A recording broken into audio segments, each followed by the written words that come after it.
Yeah, we're ready to go? Yeah. Great. Hi, everyone. Thank you very much for joining us this evening. Sorry, my work mobile. I'm Sarah Myers. I'm the carer coordinator at Jami, and welcome to Beyond.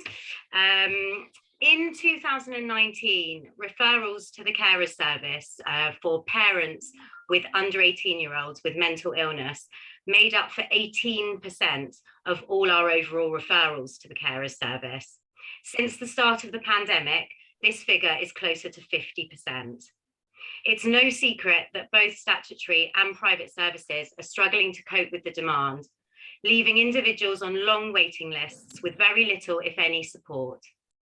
As parents, we're used to being able to fix our children's problems, and it can be very difficult to come to terms with the fact that when it comes to mental health, we can't fix them, but only do our best to put the correct support systems in place.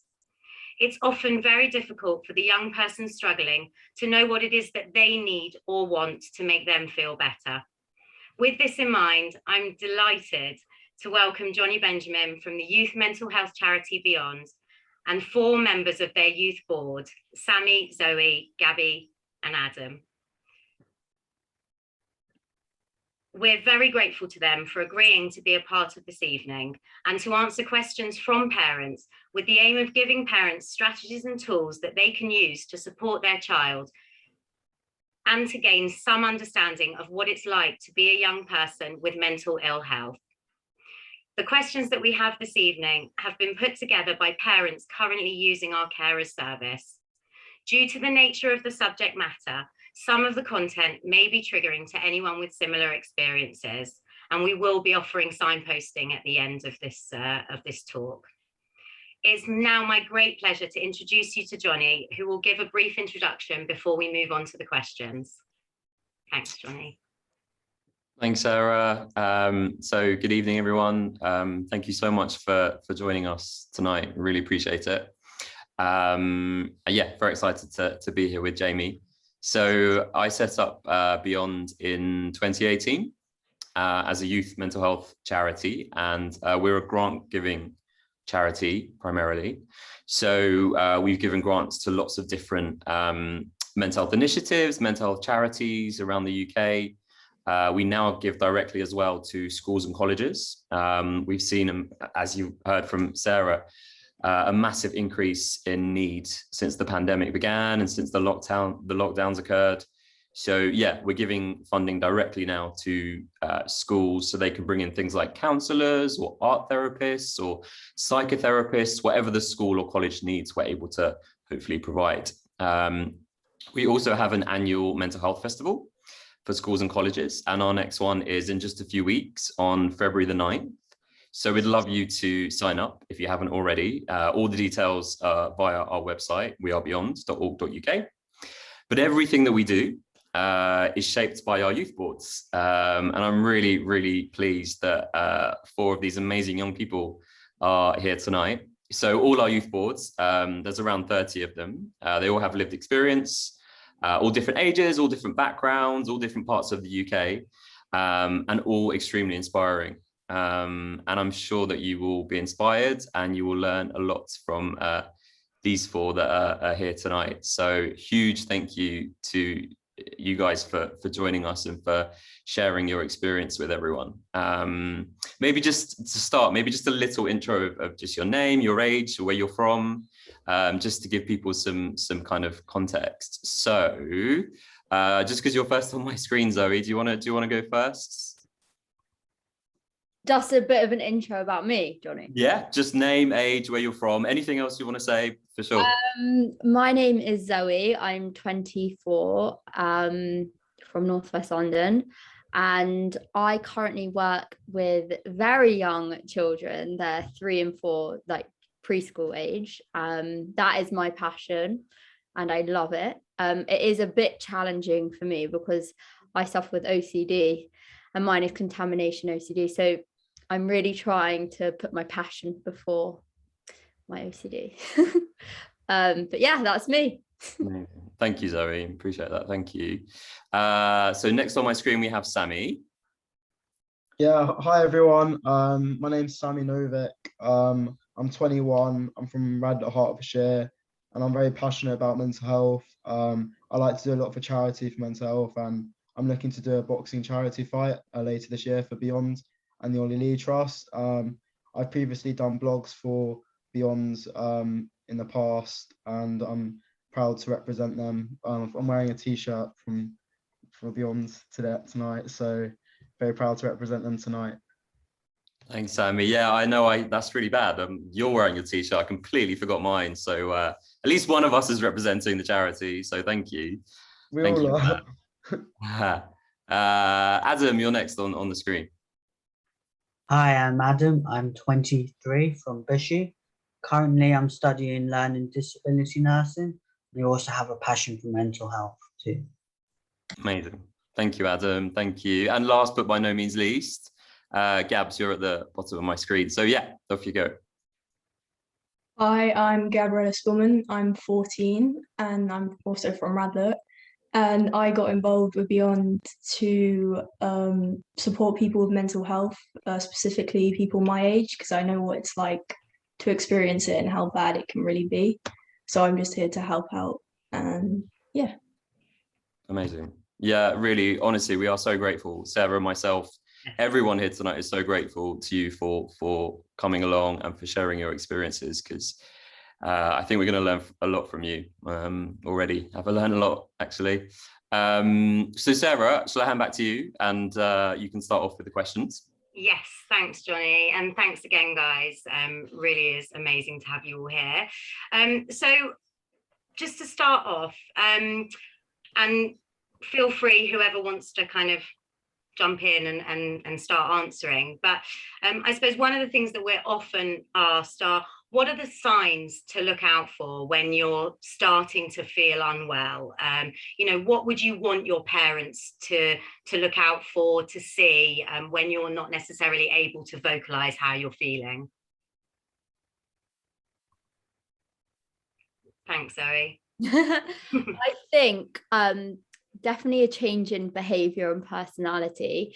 I mean, even eating habits, and like anger or anything out of the ordinary, even sleeping habits, and like lack of interest. I think, is they're a bit withdrawn, or even lack of interest in things that they usually were interested in. Those are usually signs that I can think of. I hope that helps. Does anyone? Yeah, sorry, Sammy, go on. I'd also say like body language. So like you can kind of sometimes see it in like persona, like someone's from looking at someone's like the way they're like presented and like the way their like reactions to certain things. Like with me, when I get unwell, I get really stressed really easily and really angry really easily. So it's quite obvious for someone like with my personality to know that, I'm not acting very well, but with some other people, they're more discreet, and sometimes it can just be down to body language. I would add as well that if someone previously looked forward to certain things and now they're finding them much harder, or they can't concentrate, or maybe their mood has really lowered, or they're feeling withdrawn, that would also be something to be wary of, I think. Yeah, and even adding to that, in my case, it was dreading the things to do that I loved, like sports. I dreaded to do it when I was suffering with anxiety, and definitely isolating my bedroom, not talking to my parents as much and stuff like that. Yeah, I agree with Gabrielle. Like when someone's like unwell, sometimes like you just want to shut off from everyone and you just kind of isolate yourself from others, because number one, you don't really feel comfortable burdening others with like your negativity, but also like you don't want to like go out your way to socialize with people. Like you spend a lot of your time in your room, and you don't really do the activities which you usually do, like Zoe and Gabriella said, in terms of like doing the stuff you love. So for me, it's like sport, and other activities such as like like reading, going to the gym. That's sport, but yeah, like so and walking as well. So sometimes like it's good to just go outside and get some fresh air, but to like make yourself to detox yourself. But yeah. Great, thank you. And so when you are feeling like that and in that situation, what support would you like them to offer? What do you feel would be most helpful for you? I would say, sorry to start again as first. I would say the main thing is to listen, like to the words coming out of their mouth, as well as everything that we've just said, because sometimes I know it sounds so simple, but actually just to listen. And actually I say that, but I also, as the person, also need to learn that, because a lot of time I have to, but I seek reassurance. And it's like in my head, my thoughts are so loud, my OCD and the anxiety is so loud that I can't sometimes hear what people are saying. So I also need to be reminded and like, look at me, listen to what they're telling me equally as them listening to me, because sometimes I need reminding of that. But also I also think not to label your child or your sibling, or because there is more to that person than what they're dealing with and what they're suffering with, and remind them of that, and don't make it them. Like don't just focus on that, because there is more to them. That's a really lovely point, actually, Zoe, because it as the parent, it becomes your sole focus, and trying to make your child better, and becomes that sole focus, that it's very easy to forget about the rest of them as a person and let that take over. So that's a really interesting point. Thank you. Does anyone have anything they'd like to add to that? What support, what help, what do you find helpful in that situation? Yeah, I think you said something really interesting, Sarah, in your intro. You said that, and I'm paraphrasing, but you said something like, very often parents want to fix their child's problems. And I think whilst that's a really helpful thing, I think in a way, so like just being there for your child can sometimes be more helpful than trying to fix them, because with mental health, you might, these conditions, sometimes you have to just manage them as best you can, and rather than trying to fix them, if that makes sense. Yeah, great. To add to that, I also think unfortunately it does have to come from the person. Like everyone says that to me as well. Like you can have a million people tell you to do something, but ultimately it has to come from inside you. Even as simple as like seeking help from like a therapist, or it took me until I was like, I cannot live like this anymore. Like I need help. And I think sometimes, I mean, I'm not like this, but there are a lot of children or young people that if you push them too hard one way, they actually go the other way. So if you just, it's so hard, it must be really hard, but it has to come from them. But that is really, really hard, I imagine. I would add to everyone's points by saying words of encouragement is quite important. So like when you're feeling low, like as we said before, like you don't want to go out and do the stuff which you usually do, and sometimes you just need that person to someone to tell you to literally just encourage you to go and do the stuff which you usually love doing, and get those endorphins and the dopamines going again.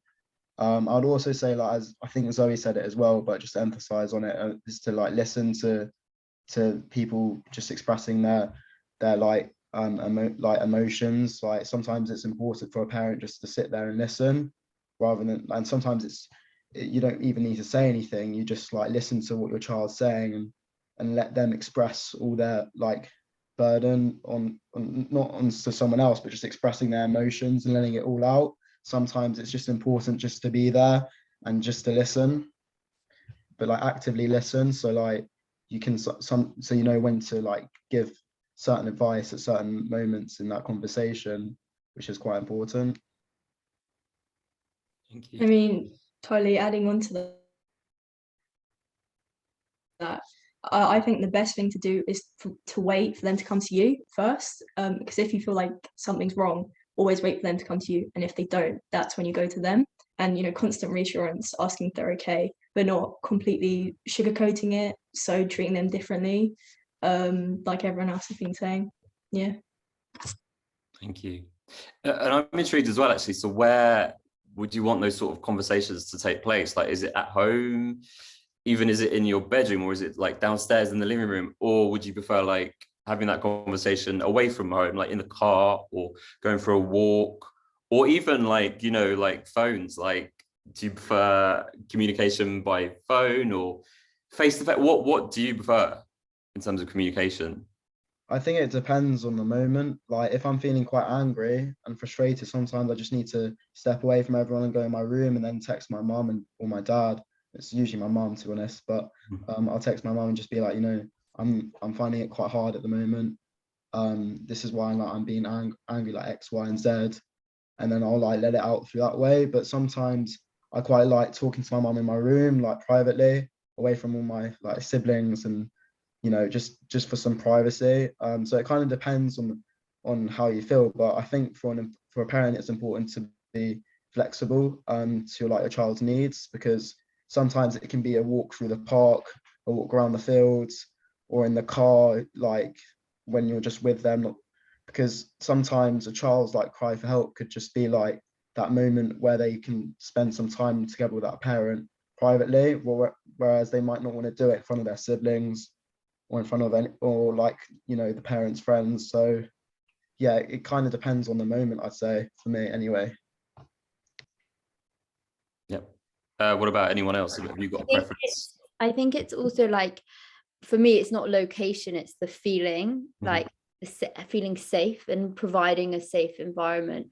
I mean, I've always been very vocal about what I'm feeling and what's going through my mind and my thoughts.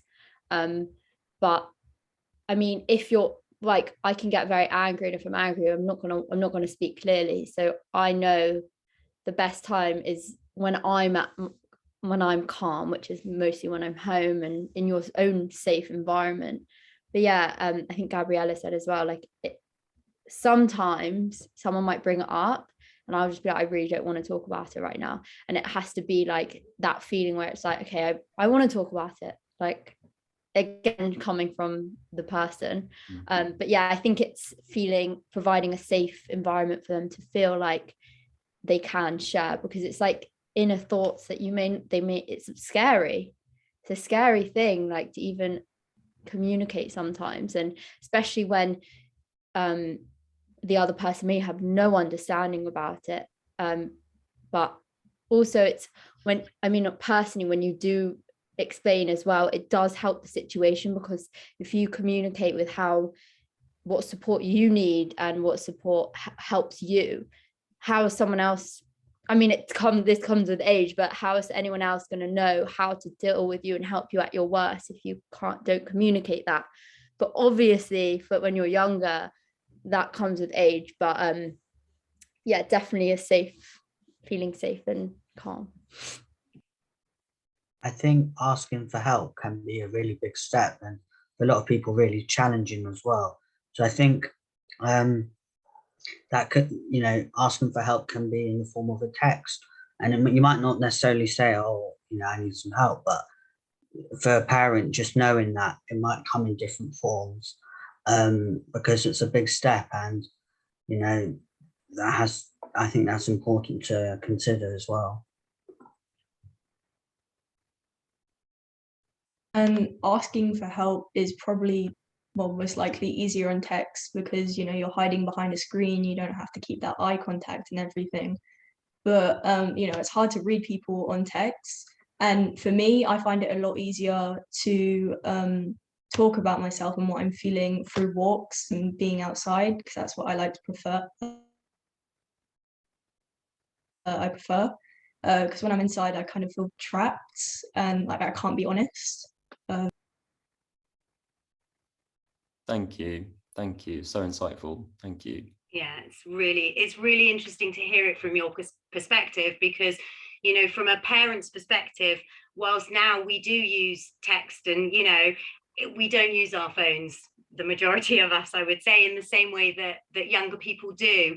And, you know, we would see it as completely impersonal to send a text, but actually it's really interesting to hear that sometimes for you guys, that's the easiest way for you to then respond and communicate. So it's really, really helpful. Thank you. And then I suppose sort of leading nicely into the other side of it is what do you find really unhelpful in this kind of situation? Well, my one's a bit difficult because like it's so obvious for me, well, to my family anyway, it's really obvious when I'm not okay. And then so like when a parent, like my dad, for example, might ask like I love my dad, but he sometimes like says the wrong thing sometimes. It's like he might say like, "Are you okay?" I'm like, I'm clearly not okay, and it kind of like triggers me a bit. Like when you're like not feeling okay, and then someone asks you, "Are you okay?" It's like, because sometimes like, you know, it can be a trigger, like but also like when you want some privacy and you're in your room and you're like your family know you're annoyed about something, and then like knocking on your door and like sort of invading that privacy, I find that quite unhelpful, because like sometimes you just need to be by yourself for a bit. And then like my family know when I'm angry or like and I'm in my room, like, and they not to like knock on my door and like check if I'm okay, because sometimes it can just get me even angrier. So sometimes I just like my own personal space and privacy, and sometimes it's obviously hard for a parent to like give that space, but it's so important for a child to like have that, and not just for a child but for like a young adult or anyone really, to have that personal space and privacy, just to calm down and let the moment pass. And I think, oh, sorry, go on, Zoe. I think as well, like not taking it seriously. Like I know, like as I said, it's hard for people who don't understand or haven't been through it, but having like as much sympathy as possible.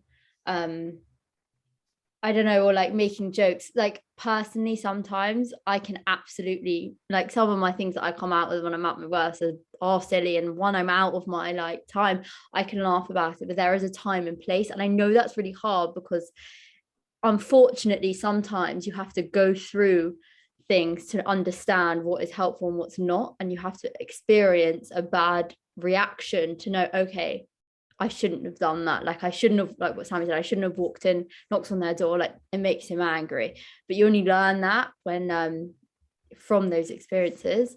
But yeah, not taking it seriously sometimes is like frustrating, so just be as sympathetic as you can and as understanding.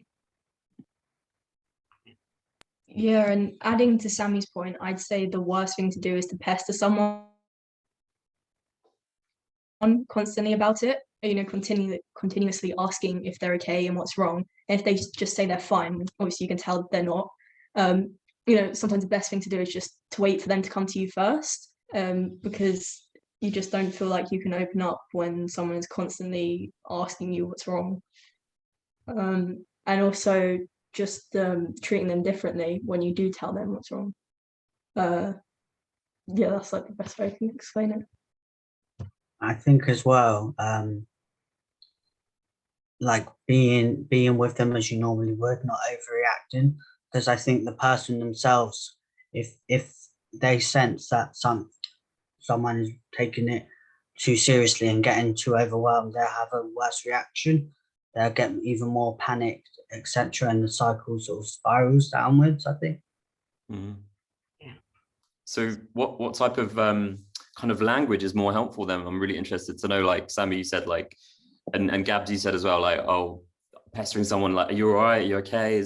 We do that, I think, don't we? Like particularly parents, to, you know, you want to make sure your child is okay. So what is it? Any other language that parents or families can use instead of "Are you okay? Are you all right?" What do you prefer? Is it something like well, yeah, let's go for a walk, or what do you prefer? Yeah, I would say probably talk about something else first, so you can get your child to trust you more. Like maybe just talk about something random, like football, for instance, or something that your child likes. and then you just carry on talking, and then eventually you'll probably get to what's wrong with your child. Like just approach it from a different way by just talking to them first about something random. Yeah, that makes sense. Yeah. Anyone else got any like sort of language or words that they like people to use when maybe they're not feeling so good? It's a tough question, but like, because it's so easy to be like to literally go over to someone and say, "Are you okay?" Because I do it myself. I go up to my friends who I don't think are all right. I'm like, "Are you okay?" But I try to avoid that. I say like, "Is anything up?" Like, I'm a bit worried about you. Like, I'm just thinking about you, and like sometimes it's best to just reword instead of saying, "Are you okay?" Because sometimes "Are you okay?" can like in certain instances can come across patronizing, but like sometimes it's just like, it's the casual, is anything up? Like, I'm just worried, like I'm not sure if I'm just overthinking, but like I'm just worried something's up and I want to be there for you. Like I just want to, those kind of phrases, they kind of help more than just the casual "Are you okay?" Like is any like that kind of phrase. So sometimes it's just a choice of language, and then it can also be like the body language of the person who of the parent who approaches you. Like sometimes try not to come across too worried, in terms of like, it's hard, but for a parent to do that, to not like come in with a whole body language which look like you can tell when they're feeling a bit worried. Sometimes they might play with their hands or something. Like sometimes it's just important to be as calm as possible when you're asking your child is anything up, because you sometimes if a kid or young person kind of like detects that the parents like coming across really worried and on edge, they may feel less inclined to tell you what's up, because they might be worried that they'll worry you even more. So sometimes it's important to come across as calm as possible. Interestingly though, I do find personally sometimes just the words "Are you okay?" not in a patronizing way, is actually sometimes like really nice. Like I personally, like, especially if like not like constantly "Are you okay? What's wrong? What's wrong? What's wrong?" Because I've been in a situation where I've watched another parent and child interaction where the parent is constantly "What's wrong? Tell me what's wrong." It's like, that is like, stop. Like, and I almost want to say, please just leave them alone. Like, let them come to you. But personally, if someone just genuinely says like, "Is everything okay? Like, are you okay?" That means a lot to me personally, that someone cares enough to ask. But I remember as well, I suffered with, to begin with, emetophobia, which is a severe fear of sick, and I lost a lot of weight. And I remember this wasn't a parent, this was someone else, but an adult. Like I can't even, it's so blurry, but they were in shock, and they made it known that they were really upset, and that made me feel worse. Like, it's not their fault, love them to bits, but, and I was underweight, very underweight, but that made me feel worse, because they were so like, "Oh my God, like what, like, are you," that is a bit like, I know, like, do you know what I mean? We know, I know, I'm trying, but those were two separate points. But yeah, I think as well, like, sometimes pick your moments, but sometimes, is everything okay? Like, are you doing okay? Do you need anything as well? At the end of the day, it's your child, you do know them best. Everyone is different. I think we said this on the call, everyone is different, everyone responds to things differently, and your child, like, you've raised them, you've been with them so much, and that's what I mean by listen to them and how they respond to things. No, but it's really interesting the way that you've put it, because as the parent, again, we just want you to be okay, and we are panicky, and it's very difficult to, for that not to come across, and for us not to be like, "Are you okay? Are you okay?" Repeatedly. So to hear what the reaction that actually brings out in you guys, and of course, Zoe, as you say, everybody is different, but it's really interesting to hear, because there are then certain things that we can do before we approach those conversations, that can, are we very stressed? In which case we're going to want to get to the end of that conversation really quickly. We may push you a little bit more, or, and therefore should we wait for an opportunity for us to be calmer? So it's really interesting to hear your point of view so that we can also learn from that. But I think, what I'm hearing sort of most is that it's about the open communication. And what I wonder is has it taken you guys time in understanding your own mental health to get to a point where you can tell your parents that you're okay, I'm closing my door, I need some alone time, without them worrying that something's really wrong? Because the communication is obviously what's important, but I'm guessing it takes quite a long time to get to that point. Well, I think, I'm talking with a very level head, clear head, but when you are in it's almost like tunnel vision, you can't see anything else. It's very hard to communicate like that. And when you're at the worst time and you shut yourself away or something, that is scary for a family member. It is going to be scary, and there's no rule book for that because it's scary. And as the individual, it's also, you're not in a headspace to communicate. I don't think anyone can communicate how they're feeling, or I'm okay, or because you're having all these crazy thoughts and you're just in a very dark space, and it's hard to communicate then. But that's why I think as well what you said, you've got to be calm, both of you, and not in that dark space, I think.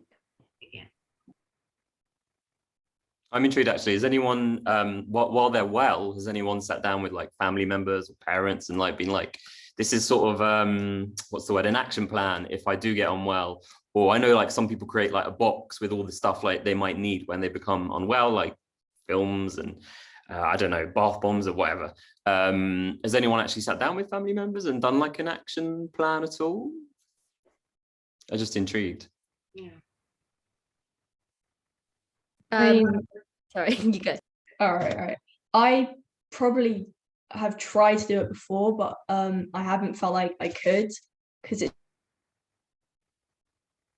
just having the courage to speak out. It's just really scary. And I know it's difficult for our parents to know what to do, but sometimes it's just really difficult to have that conversation. And I guess it's what this panel is for the the parents to understand what they need to do without your child telling you. It's just sometimes very difficult.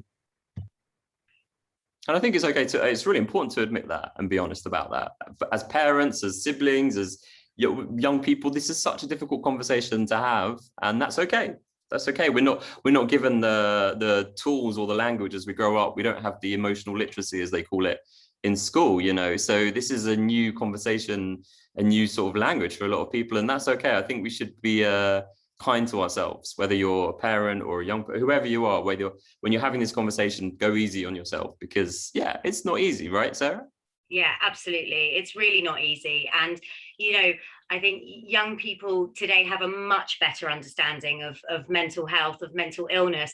That even, I wouldn't consider myself too old, but even, people my age, and we are, the parents. And so, it's a learning for everybody. And, I think whilst, yes, stigmas are going and people are being much more open about it, it's very difficult as a parent to show weakness to your child, because they think you're the superhero and you can fix everything and make everything better.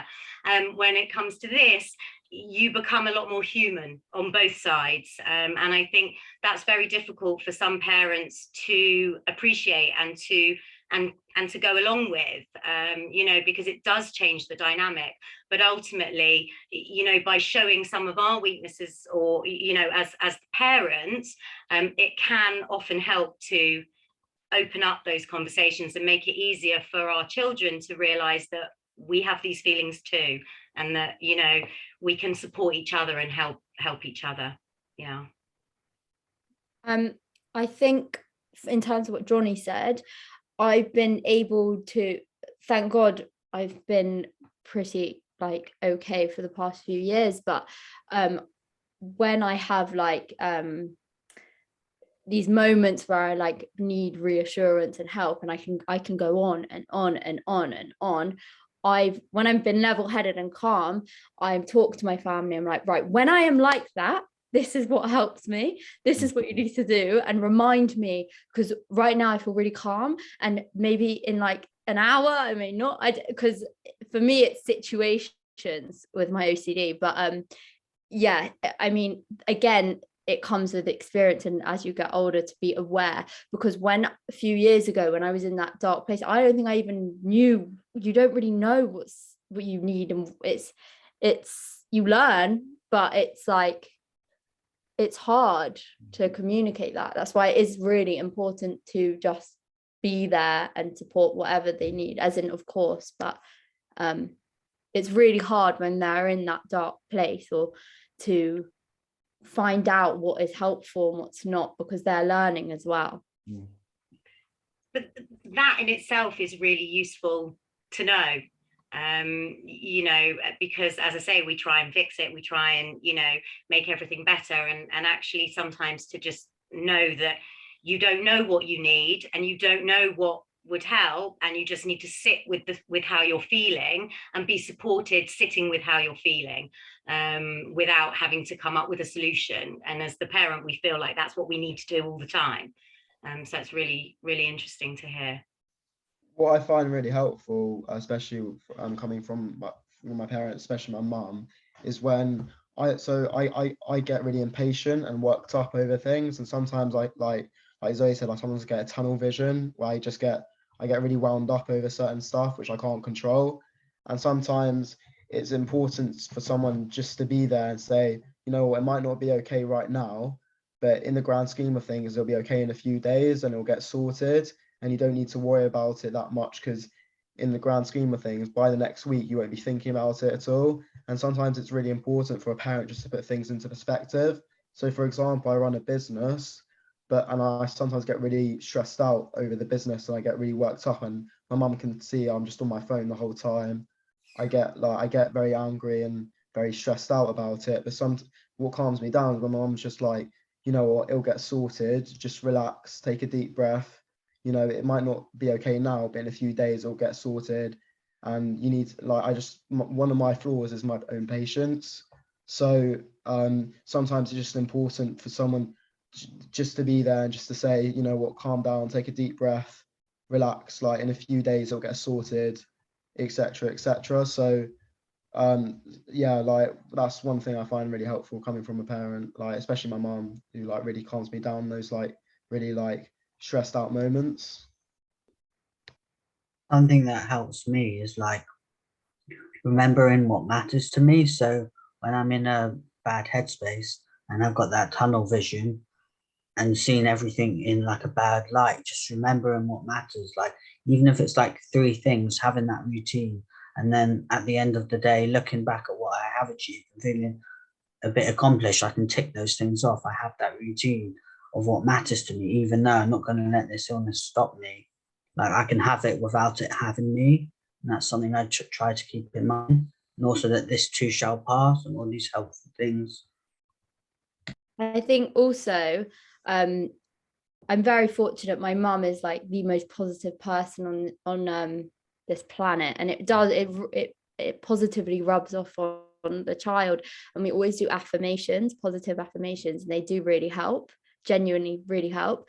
And even like the law of attraction, I know it's not everyone likes this kind of stuff, but I've even started doing it with my preschool class. We do positive affirmations and they think of amazing things. So when they are in that clear headspace, reminding them like what was said before, of what really matters, and like even what are you 3 things that you're grateful for. Like my mum often says to me, like, give me 3 things that you're grateful for. And it's like, wow, like even a bed, like I'm so grateful. And it does help, and it's practiced every day.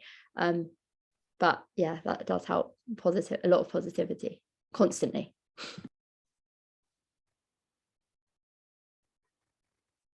Anyone anything to add there? So my next question, and thank you guys again just for being so open and honest with us. But when we met to have a kickoff meeting about this, I was really interested when we spoke a little bit about social media, because you know, all we hear about is how terrible social media is, and it you know, it is, there are negatives, but what role do you think social media plays with young people's mental health now, both from the negative, but also, again, when I was talking to you guys, I know there are some positives that come from social media when it comes to your mental health. So can you give us a bit of information about both the positives and the negatives? I think, oh, sorry, go on. Oh, all right. I'd say social media definitely plays a really important role in people like my age and up, because, you know, everyone does it. Everyone has a phone, everyone uses it. And it can be negative, but it can also be positive. Like, the positive stuff about it is that it's a great place to spread awareness, because it's so easy to post. You can, you know, you can help others just by doing that. And you can also reach out to someone like very easily. But the negatives of it is, you know, people find it, use it as like a way to hide. They hide behind the screen and they feel it's fine. You know, they can't be punished if they go and attack people because they're behind a screen.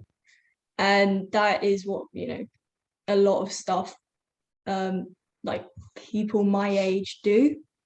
I know last year in year 9, there were so many problems in my year because of this, because everyone was posting horrible stuff about each other on social media, and it affected a lot of people in horrible ways. Like, it started a lot of bullying, and, you know, it was awful. Yeah. Thanks, Gabby. So obviously I'm 24. I mean, I know I'm not old at all, but Instagram and TikTok is fairly new. Like, Instagram not really, but one thing that really strikes out to me, so I want to talk about negatives and positives, but is that once I was on Skype chat and this boy said something to me, and I swear it has stuck with me my whole life, and in like something on my face that I didn't even notice, and he pointed it out, and I swear it stuck with me ever since. So there is definitely power in it when someone is behind a screen, and you can even see comments on famous TikTokers. It's like these people think that they've got this certain power, that they can be so nasty and so cruel. So there is definitely a dark side to social media. However, Sarah was saying that I think a lot of parents don't realize there are positives. So just a quick background, last year I broke out in severe acne, from clear skin to acne, and social media I deleted it, because all I was doing was comparing myself to others, looking at other people, zooming and being like, oh my god, their skin is so clear, and you feel like you're the only one with acne, and it really, really took a toll on my mental health. I didn't want to leave the house. Me and my boyfriend went for a walk. I was crying to my mum. I would come home and cry on my mum's lap. It was really hard, but the one thing that really, really helped me was positive Instagram accounts about skin positivity. And it's so shifted my mindset that I was like, wow, I'm not the only one. And this applies to not just skin, but there are millions of positive Instagram, TikTok accounts that are so beneficial.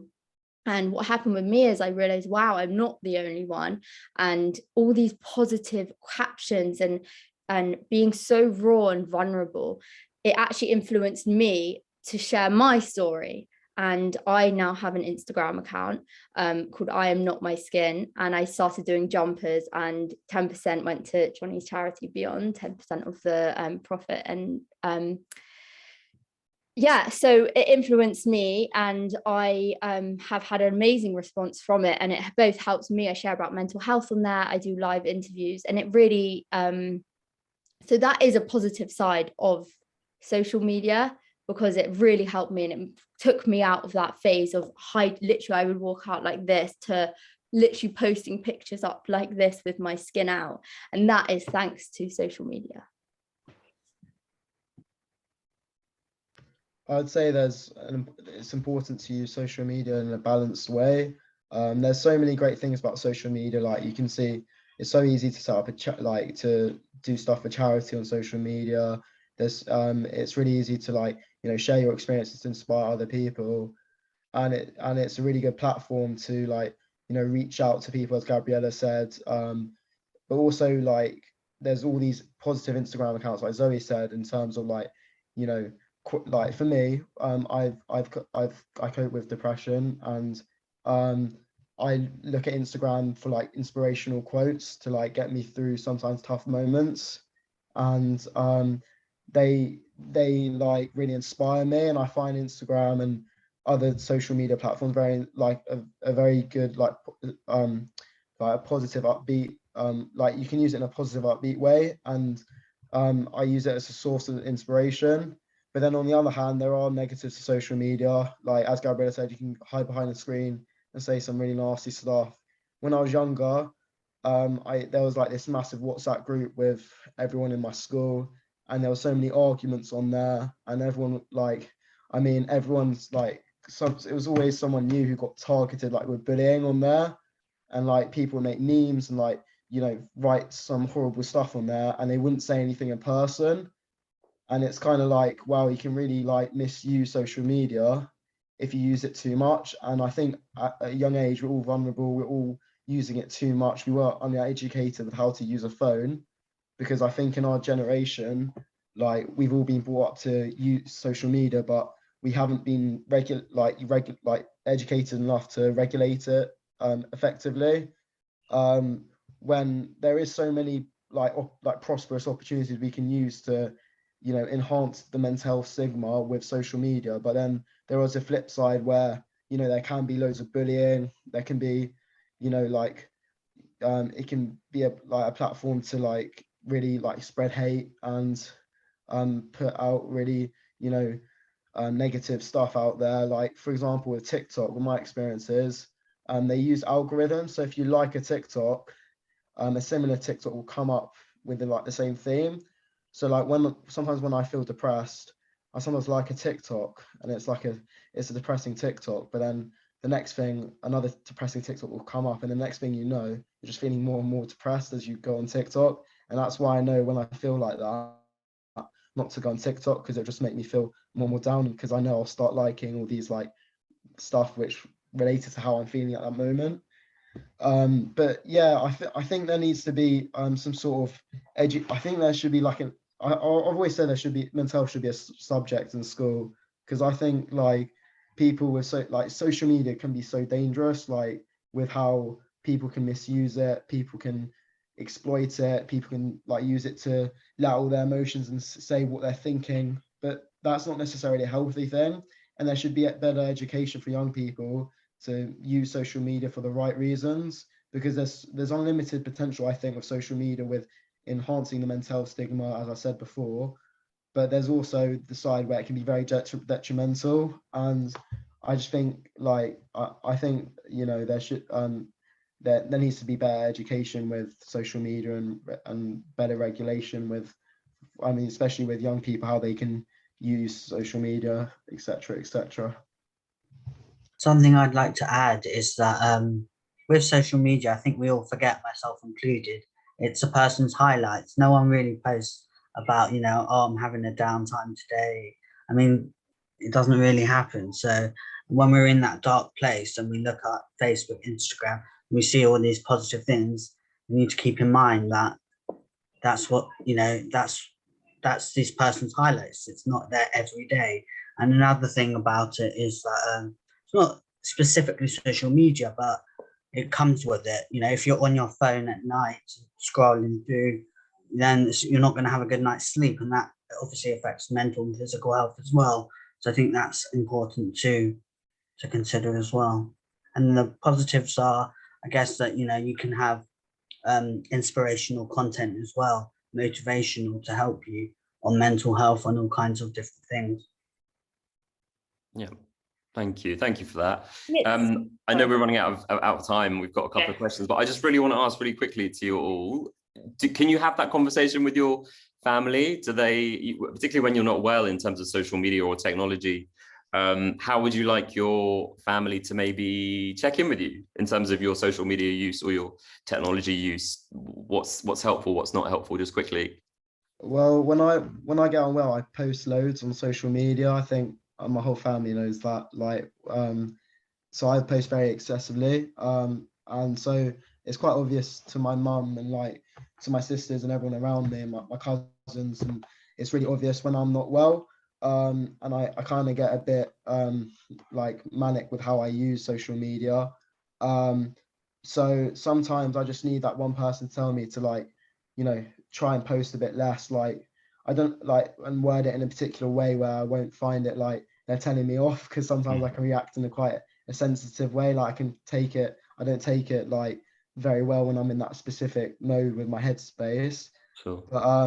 But like, yeah, so like just that one person just to be like, yo, you're posting a lot on social media at the moment. Hope you're okay. Like, do you need anyone to talk to? Because sometimes it's better to keep things private. And over time, I've really tried to teach myself to you like post less and less on social media. For me, sometimes for other people, it's like they might want to post more and more, but for me, it's important for me to post less and less and use social media less and less when I'm not well, and just to like have that detox so I can recharge my batteries and like sort of stabilize and everything. So yeah, that's how I'd like to my family to react. Yeah. No, that's really useful. So just checking in, again, not in an angry way, not in a kind of just really gently checking in, and just checking in on your social media use and your technology use, I guess, is helpful. So yeah, I know we're running out of time, and we have got some questions coming in. Sarah, did you have any other questions before we go to the question here? Yeah, I was just, sorry, Gabby, did you want to say something there? You were just in and out of mute before we move on. Oh yeah, I was just going to touch on the fact, to Johnny's question, is that I find it incredibly helpful for my parents to tell me to just turn my phone off, get off social media, don't let anyone text me, just turn notifications off, turn your phone off. I think it's just the best thing to do. Thank you. And encourage your parents to do the same. Because I often think that we sit there scrolling ourselves and expect, our children not to spend all their time on their phone, so we can all kind of learn lessons from that and do it together. Yeah, I mean, I know we really are running out of time, and I know that we have had a couple of questions coming in, and I'll keep those questions that have come in, and maybe we can answer them on email afterwards. Yeah. I suppose just as a final finishing, what do you, when you are in crisis, when you do have that tunnel vision, what do you wish your parents would know? Like, what do you want them to know? I know it's a hard question to finish on, and it is appreciating that each individual person is different. You guys have been so open and honest today, so we're really grateful for that. I know it's quite a tough one to finish on. Also, maybe think about grandparents or wider family, brothers, sisters, the whole family, as well as obviously parents. What would you like people to know, or again to say? I think I would say that I'd like them to know that I can get through it with their support, that I'm much more than my illness, as touched upon before, that doesn't have to defeat me. I have these coping strategies, and if I stick by them and do what I need to do, then I can get through it, seek the additional help when I need it, and just continue as I am. That doesn't mean it'll be easy, but it enables me to focus on what matters and keep that headspace that I can get through it. Thank you. Amazing.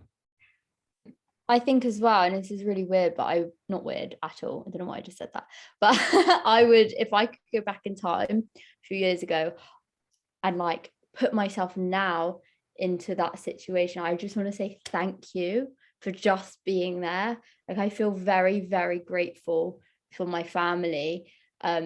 And actually, funny enough, before the call, I actually spoke to them about it, and a lot of things they reminded me of, and I actually apologized to them because you do forget, and as I said again, don't label them as what they are, but I'd want to say like thank you to them for just being there and listening and supporting me. Amazing. Sometimes for me, like I just like Adam said, like I can get through it, like no matter how tough it gets. Like I've shown quite a lot of resilience from what I've gone through in my own mental health experiences, And like, no matter what's thrown at me, I know like I have faith in myself that I have the strength to get through anything. So I'd like them to know not to worry too much about me. Like as much as that's easier said than done, like try not to worry too much, because I've had a lot of support. I've got a great support network around me, and I've gone through a lot, like, and I think I can get through anything. Well, I know I can get through anything. So yeah, so yeah, I'd like my family to know not to worry too much, because I might not be feeling okay now, but I know in the future, like in the nearby future, or however long it takes, I'll get there. So yeah, that's one thing I'd like to say. Can I just add as well, if any of your children or siblings or whatever want to speak to anyone, I mean, I can only speak on behalf of myself. They can follow me on Instagram, or they can reach out whenever, and we're all happy to speak to them and help them and encourage them. I have loads of positive Instagram and TikTok accounts. If you need any, ask and I can send them. Thanks. Thank you, because I think one of the frustrating things for parents is knowing that their child needs some help and finding the right help that's out there. And as we spoke about at the beginning, because it has to come from the individual themselves, is what gives you that push to actually accept the help. Gabs, what about you? It's a tough question, but probably for me, it was seeing how much it was affecting my family and friends. Like just seeing them, you know, in pain because of me, it made me just want to push through, face my fears, and, you know, try and get help. And that's eventually what happened. And I even went to a therapist that helped me. You know, she gave me tactics on what to do, and it helped so much. And it was just, you know, seeing how much my parents were doing for me that just made me push through. Yeah. Thank you. So yeah, Sarah said we have got some questions, and yeah, I mean, unfortunately we've run out of time, but we will put them to the panel here afterwards, and then we can perhaps send them out via email to everyone, so you can see the answers to the questions, because there's some really important questions, and I think, yeah, I'm sure our amazing young people have a lot of insight and a lot to give to those questions. So yeah, we'll make sure to put them to them afterwards and send out the answers. Definitely. And I mean, you know, Johnny, and we've talked about this before, but we could talk about all of this stuff for hours and hours and hours. We're all very, very passionate about it. But, you know, I just want to say thank you again so much to you guys. You know, it's not an easy thing to do, to come here and to talk so openly about your own experiences. And so I just want to say thank you very much on behalf of us at Jami and on behalf of all the parents who are listening. You've seen in the chat, we've put a lot of signposting information, but if there's any parents, carers who'd like to access the carers service at Jami, my email address is on there, or you can contact us through our duty number as well. But thank you very much to everyone for coming this evening. We hope you found it useful, and again, just to have you inspiring individuals in front of us is amazing. So thank you very much. Yeah, there's some amazing feedback coming in for all of you, so I hope you can see that. And as we said, we'll get those questions answered and we'll send them out to you. And yeah, please take a note of the places, the resources that we've given out to you if you need extra help and support. But yeah, huge thank you to everyone. Thank you.